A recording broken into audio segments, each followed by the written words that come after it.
তোমাদের নিষ্ঠুর রক্ত কিন্তু আমার শরীরেও বইছে। বাবা দাদানকে খুন করেছিল না, সেই বাবার মেয়ে আমি। মনে রেখো মা, প্রয়োজনে কিন্তু আমিও ততটাই ভয়ঙ্কর হতে পারি। মুন্নি তোমার সামনে দাঁড়িয়ে এইসব কথা বলছে, ওর এত সাহস, আর তুমি সব সহ্য করছো, কিচ্ছু বলছো না? নাকি মেয়ের প্রাণের মায়া চলে গেছে তোমার?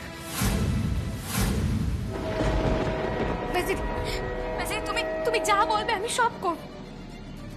তুমি যা যা বলেছো আমি তো সেগুলো করছি। বলো, তোমার সব কথা আমি মেনে নেব, সব কথা। তুমি শুধু আমার মেয়েটার কোনো ক্ষতি করো না বেশি। ওকে তুমি শুধু ছেড়ে দাও। তুমি যা যা বলবে আমি সব শুনবো, সব। আমি তো প্রথম থেকেই বলে যাচ্ছি শ্যামা, আমি কৃষ্ণার কোনো ক্ষতি করতে চাই না, বিশ্বাস করো। যতক্ষণ পর্যন্ত তুমি আমার প্রত্যেকটা কথা অক্ষরে অক্ষরে ফলো করছো, তোমার মেয়ের কোনো ক্ষতি হবে না। তাই চুপচাপ যা বলছি করে যাও, আর পরের টাস্কটার জন্য রেডি হও।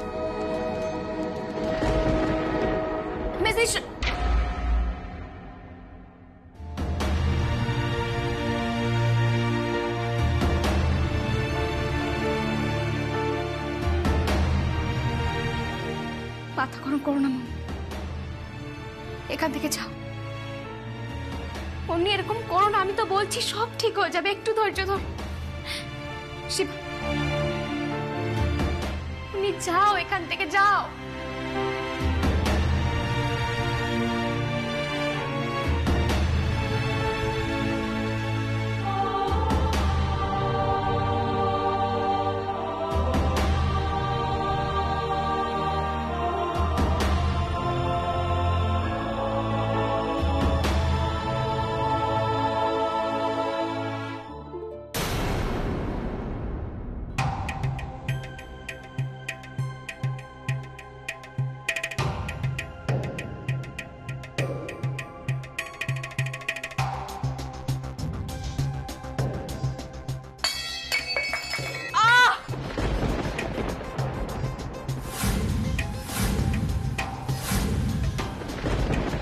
কৃষ্ণা, কি পড়ে গেলে কি করে? আস্তে আস্তে, কি ব্যথা করছে? কষ্ট হচ্ছে? দাঁড়াও দাঁড়াও। এই, কে আছো বাইরে? তাড়াতাড়ি এসো, কে আছো? কি হয়েছে ম্যাডাম? শিগগির ডাক্তার ডেকে আনো, যাও। গাইনি না পেলে জেনারেল ডাক্তার ডেকে আনো, যাও। দাঁড়িয়ে থেকো না। ঠিক আছে ম্যাডাম। কষ্ট পাচ্ছে মেয়েটা। কৃষ্ণ, তুমি এটা ইচ্ছা করে করলে তাই না? উত্তর দাও। তুমি কি ভেবেছ এইসব করে তোমার মাকে বাঁচাতে পারবে আমার হাত থেকে? এত বড় শখ তোমার? বেশ, তোমার এই শখ পূরণ করব আমি। এবার দেখো তোমার কি হয়।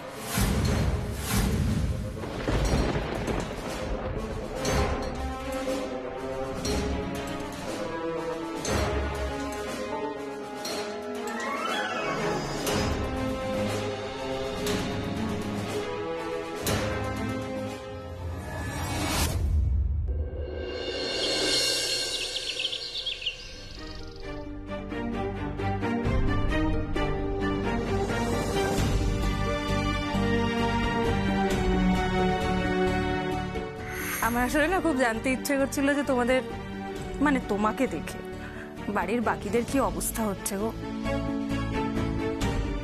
বিশেষ করে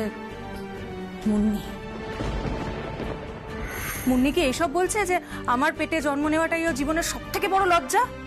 বলো না শ্যামা। মনি শোনো। হ্যাঁ মা, তুমি একদম ঠিকই বলেছো। তোমার পেটে জন্মানোটাই হচ্ছে আমার জীবনের সব থেকে বড় লজ্জা। প্রয়োজন হলে তোমার এই মেয়ে তোমাকে শাস্তি দেবে। কি শ্যামা, মুন্নি তোমার সামনে দাঁড়িয়ে এইসব কথা বলছে, ওর এত সাহস, আর তুমি সব সহ্য করছো, কিচ্ছু বলছো না? নাকি মেয়ের প্রাণের মায়া চলে গেছে তোমার?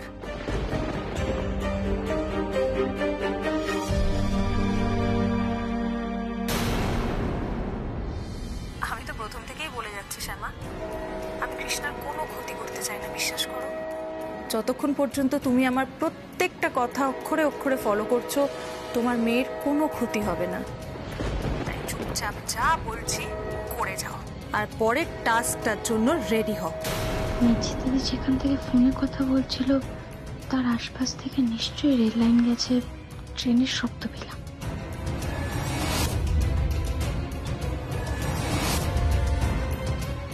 আর কারখানার সাইরেনেরও আওয়াজ পেলাম। তার মানে কৃষ্ণাকে রেল লাইনের ধারে কারখানার আশেপাশে কোথাও রেখেছে।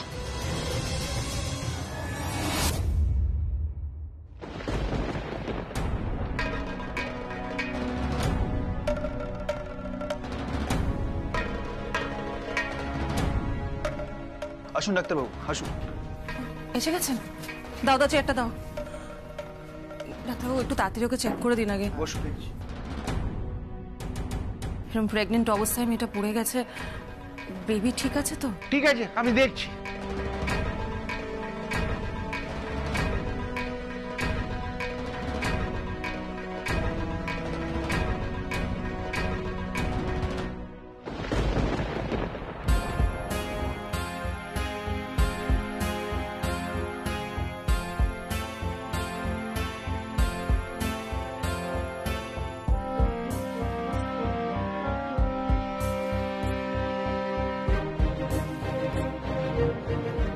কি বুঝলেন ডাক্তারবাবু, সব ঠিক আছে তো? এখন ডেফিনিট করে কিছু বলতে পারছি না। বাচ্চার কন্ডিশন জানতে গেলে ইউএসজি করতে হবে, আর তার জন্য ওকে হসপিটালে নিয়ে যেতে হবে। হসপিটাল? কেন, এখানে কিছু করা যাবে না? কতক্ষণ জ্ঞান নেই ওর? তা বেশ অনেকক্ষণ। জ্ঞান ফেরাবার চেষ্টা করেননি? করেছি, জ্ঞান ফেরেনি, দেখতেই তো পাচ্ছেন। এটাই তো চিন্তা। উনি প্রেগনেন্ট, অনেক রকম কমপ্লিকেশন থাকতে পারে, সেটা তো আমার জানা নেই। তা ওনার আগের কোনো প্রেসক্রিপশন দেখাতে পারেন আমায়? প্রেসক্রিপশন? না, ওর কোনো প্রেসক্রিপশন আমার কাছে নেই এখন। নেই মানে? সে আবার কি? আচ্ছা, একটা সত্যি কথা বলুন তো, কে হয় এই মেয়েটি আপনার? মানে সেটা জেনে আপনি কি করবেন? আপনার তো শুধু কোথা থেকে এনেছো একে? আনার আগে বলে দাওনি যে এখানে এসে অবান্তর প্রশ্ন করা যাবে না? বলেছি ম্যাডাম। ডাক্তারবাবু, আপনি নিজের কাজটা করুন। এক্স্যাক্টলি, ঠিক করে দেখে বলুন ওকে সুস্থ করতে পারবেন কি পারবেন না। এখানে কি করব ম্যাডাম? এখানে কিচ্ছু করা যাবে না। বললামই তো আপনাকে, একটা ইউএসজি করতে হবে, তাহলেই বাচ্চা আর মায়ের কন্ডিশনটা বোঝা যাবে।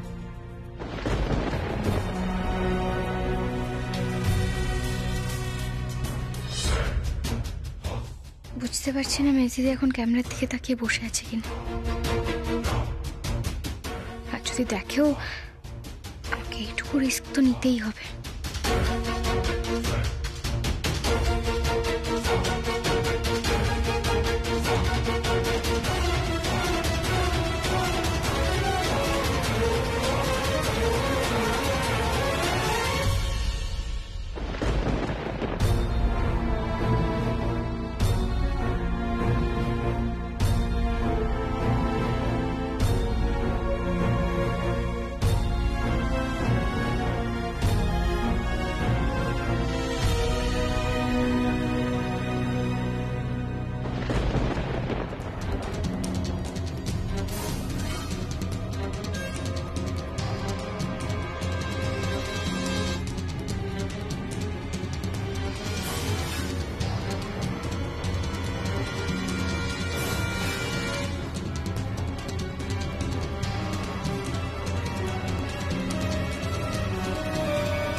এসব আবার কি? দেখুন ম্যাডাম, আমাকে ছেড়ে দিন, আমি কোনো ঝামেলার মধ্যে জড়াতে চাই না। আপনাকে তো ছেড়ে দেওয়াই হবে ডাক্তারবাবু, ওর অবস্থাটাও তো দেখছেন। আপনি শুধু ঠিক করে বলুন এখানে রেখেও ট্রিটমেন্ট করানো যাবে কি যাবে না। এইটুকু হেল্প তো আপনাকে করতেই হবে। ইয়ে বলছিলাম ম্যাডাম, আপনারা ব্যাপারটা গোপনে সারতে চান, তাই তো? বিশেষ পাবলিক করতে চান না? বিশেষ একেবারেই পাবলিক হবে না ব্যাপারটা। বেশ, আমার একটা ছোট নার্সিংহোম আছে, আমি সপ্তাহে ওখানে একদিনই বসি। আপনারা চাইলে ওখানেই ভর্তি করতে পারেন। বিশেষ লোকজন যায় না ওখানে, আর স্পেশাল কেস ছাড়া নেওয়াও হয় না। ওখানে নিয়ে গিয়ে ইউএসজিটা করে নিতে পারেন। ওখানে নিয়ে গিয়ে, আচ্ছা ঠিক আছে, তাই ব্যবস্থাই করুন। কিন্তু মনে রাখবেন, এটা টপ সিক্রেট, কেউ যেন কিচ্ছু না জানতে পারে। ও ওখানে আমার মেয়ে হিসেবে ভর্তি হবে, বুঝতে পেরেছেন? হ্যাঁ ম্যাডাম, আমি সব বুঝতে পেরেছি। আপনি কোনো চিন্তা করবেন না, আমি সব ব্যবস্থা করে দেবো। আমি আসছি এখন। হ্যাঁ, তাড়াতাড়ি ব্যবস্থা করুন।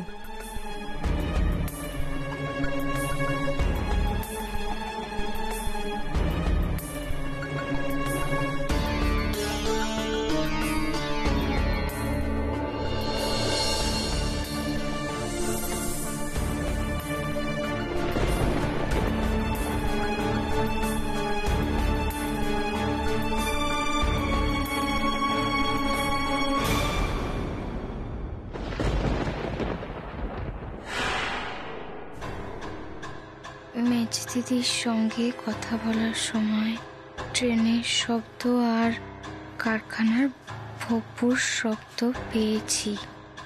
রেল স্টেশন সংলগ্ন যত কারখানা আছে খুঁজতে শুরু করো। ওর আশেপাশে কোথাও কৃষ্ণাকে রেখেছে।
নার্স, আপনি অক্সিজেন আর স্যালাইনটা চালু করুন। ম্যাডাম, আপনি এবার একটু বাইরে গিয়ে অপেক্ষা করুন। আমি পেশেন্টকে চেক করব, তারপরে ট্রিটমেন্ট শুরু করব। আমি বাইরে যাব মানে? না না, আমি এই ঘর থেকে কোথাও যাব না। ওর যা ট্রিটমেন্ট হওয়ার আমার সামনেই হবে। আমাকেও তো জানতে হবে ওর কি হয়েছে।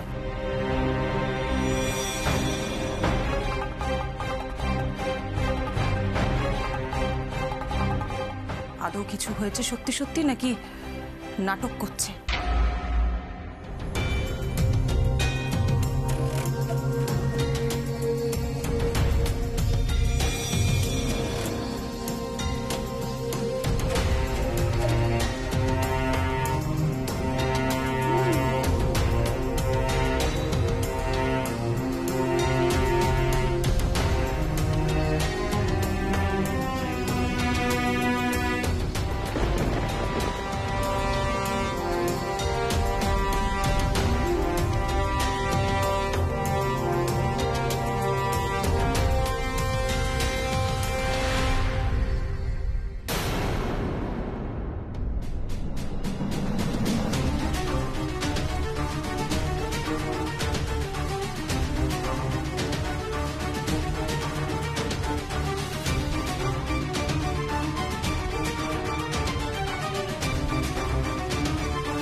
শুনেছি তারাতলা প্রেস ব্রিজের দিকটা অনেকটাই ইন্ডাস্ট্রিয়াল এরিয়া। রেল লাইন আছে ওদিকে, সম্ভবত বোনকে ওদিকেই কোথাও রাখা হয়েছে। তুমি চিন্তা করো না মা, আমি ওই পুরো ইন্ডাস্ট্রিয়াল বেল্টটা চষে ফেলবো। রেল লাইনের পাশে যত গুদামঘর আছে, বাড়ি আছে, কারখানা আছে, সব জায়গা খুঁজে বোনকে ঠিক নিয়ে আসবো।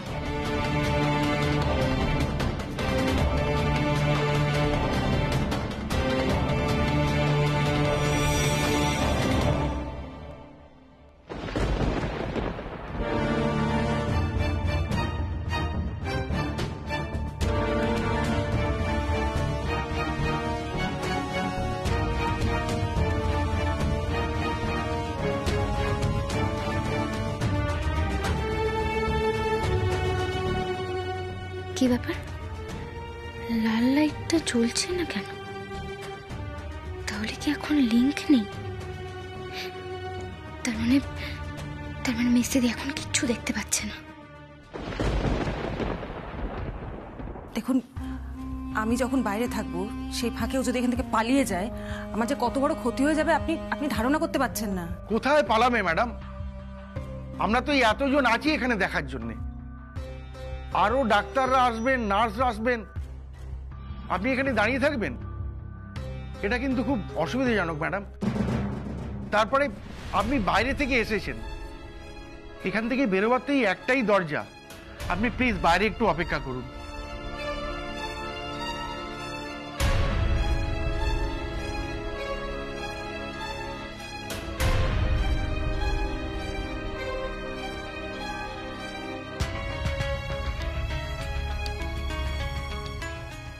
শিবা, মনে একবার এসো তো, তাড়াতাড়ি এসো, তাড়াতাড়ি। শিবা দেখ বাবা, ক্যামেরার ওই লাল লাইটটা জ্বলছে না। আমার মনে হচ্ছে লিংক নেই রে, ও আমাদের দেখতে পাচ্ছে না।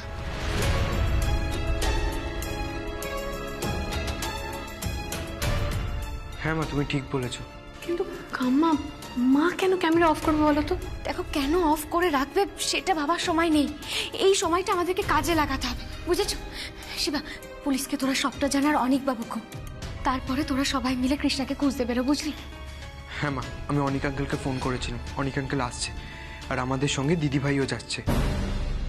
মানে মুন্নি যাচ্ছে মানে? না না, মুন্নির যাওয়ার দরকার নেই। মুন্নি তুমি কোথাও যাবে না, বাড়িতে। কাম্মা প্লিজ, আজকে কিন্তু তুমি আমাকে বাধা দেবে না। আমি তোমার কথা আজকে শুনতে পারবো না কাম্মা। আমার কথাটা কাম্মা প্লিজ বোঝার চেষ্টা করো। কৃষ্ণা তো আমারও বোন, আমারও তো ওর প্রতি দায়িত্ব আছে, তাই না? তাহলে আমিও যাব। চল শিবা। মা, এটা কি করে সম্ভব? এখন মেজো জেম্মা কোনো একটা কারণের জন্য ক্যামেরাটা অফ রেখেছে। সব সময় তো অফ রাখবে তা নয়, আর যখন অন করবে তোমায় যদি দেখতে না পায় তখন কি হবে?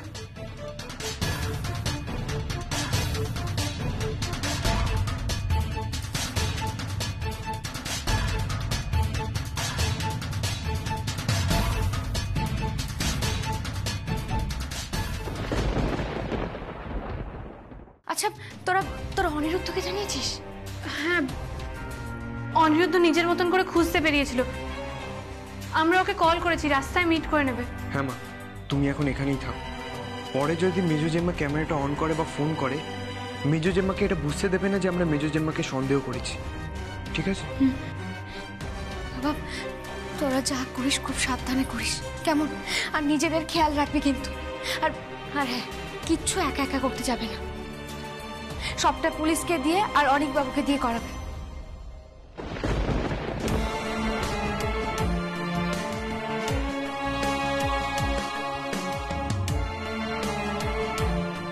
দেখো, কৃষ্ণাকে ওরা গুন্ডা দিয়ে তুলে নিয়ে গেছে। এমন কিচ্ছু করবে না যাতে নিজেদের ক্ষতি হয়, বুঝেছো? কাম্মা তুমি একদম টেনশন করো না তো, আমরা সবটা বুঝে গেছি। মা, তুমি চিন্তা করো না, আমাদের কিচ্ছু হবে না। তুমি নিজের খেয়াল রাখো কাম্মা, আমরা আসছি। যাও, সাবধানে যাও। চল শিব।